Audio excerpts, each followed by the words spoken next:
Hello, everybody. I just want to welcome you to the Executive Queens podcast, the ultimate platform where powerful women come together to share their journeys of overcoming leadership challenges and to refine success.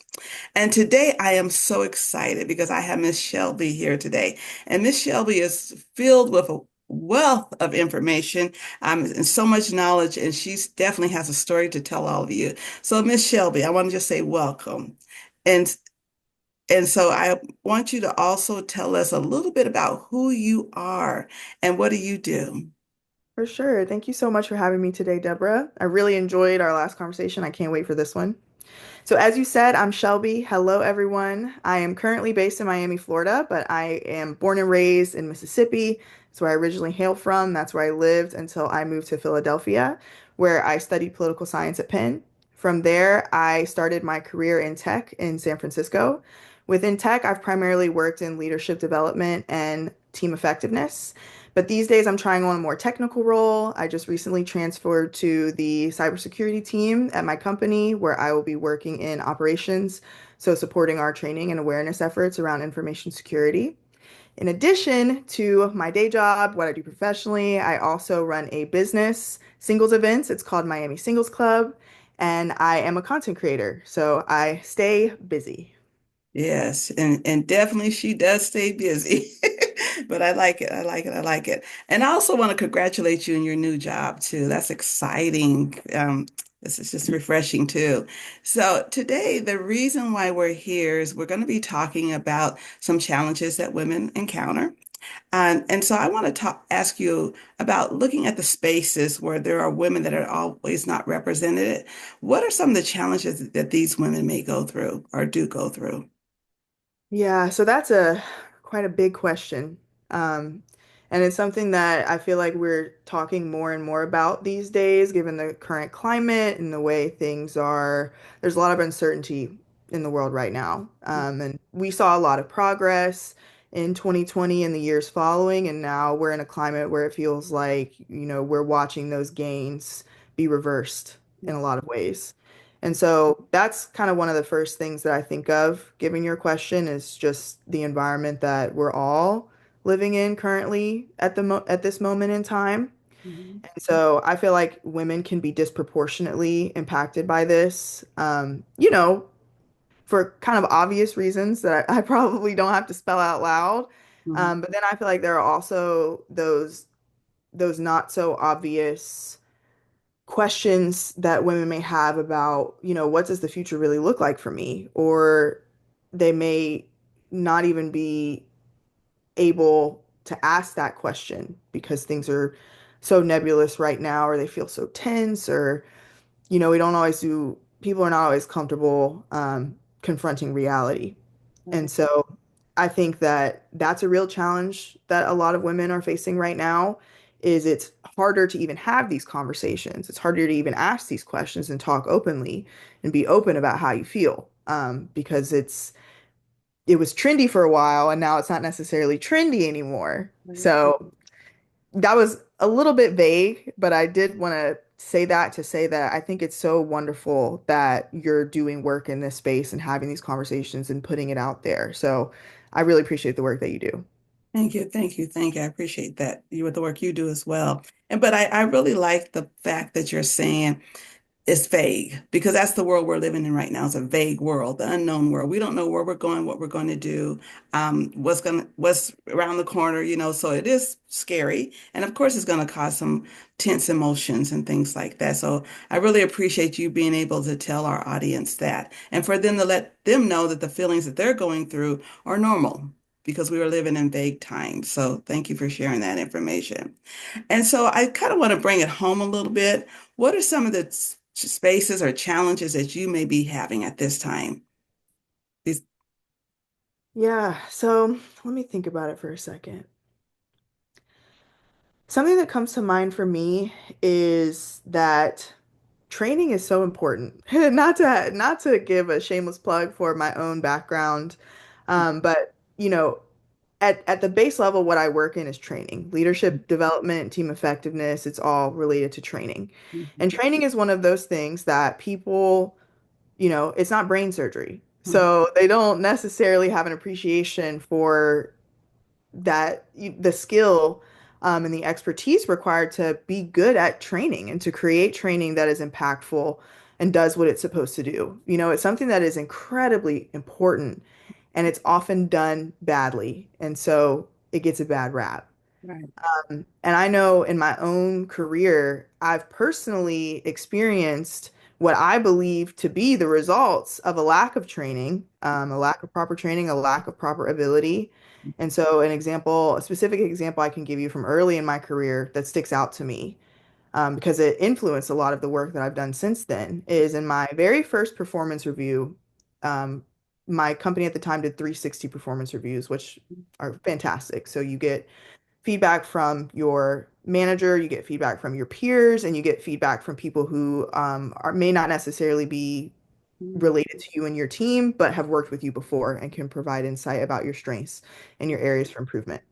So, in my 360-degree feedback, one of the pieces of feedback I got from a peer who I had opened up to, I was the only Black person in my program at that point in time. There weren't a lot of Black people in the company in general. It's a tech company in San Francisco. That is the typical experience in that type of environment. Mhm. And also, as I said, I'm from Mississippi originally. I'm a first generation college graduate. So this is all to say that I felt very out of my element Mhm. in my first office job, Mhm. um, working full time. Mhm. And part of that is also now I know I'm on the spectrum and I have ADHD as well. So at this point in time, I didn't know those things, but I knew that I had a very unique set of life experiences and qualities that made it hard for me to feel like I fit in or relate to other people. And so I had opened up a little bit about this to a peer of mine, not in the level of detail that I just shared with you, but just that I did feel kind of like an outsider. And I wasn't sure that, it was like the right fit for me. So in my performance review, I got my feedback for improvement was to lead with the benefit of the doubt. I'll never forget that. It's like I can remember it verbatim because it was so insulting, frankly. At the time, I didn't understand why I felt insulted or have the words to articulate it, but it was very insulting. So yeah, the feedback was to lead with the benefit of the doubt, and the descriptor was Shelby views herself as an outsider, and if she something like opened her mind, it may not have been opened her mind specifically, but something to that effect, she would see that we're open to getting to know her and et cetera, et cetera, you know.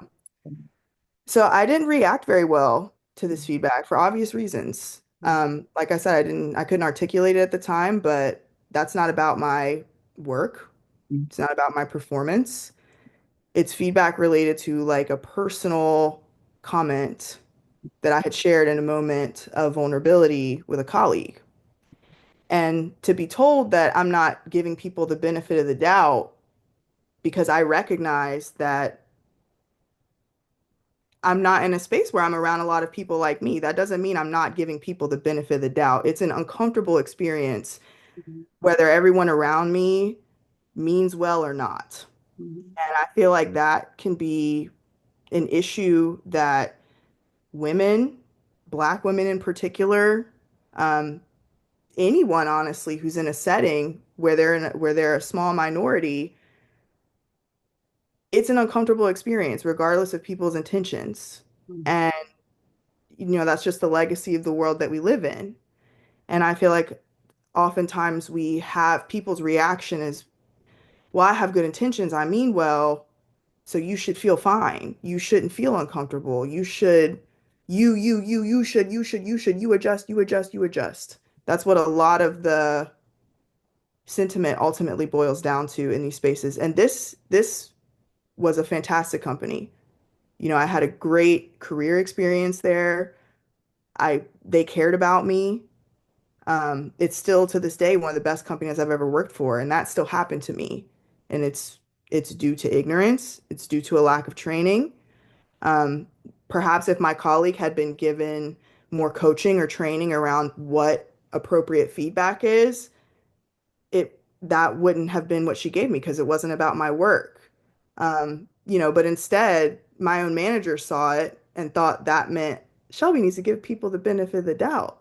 Eventually, I was able to have a very frank and detailed conversation about this with a director at the company who was my skip level at the time.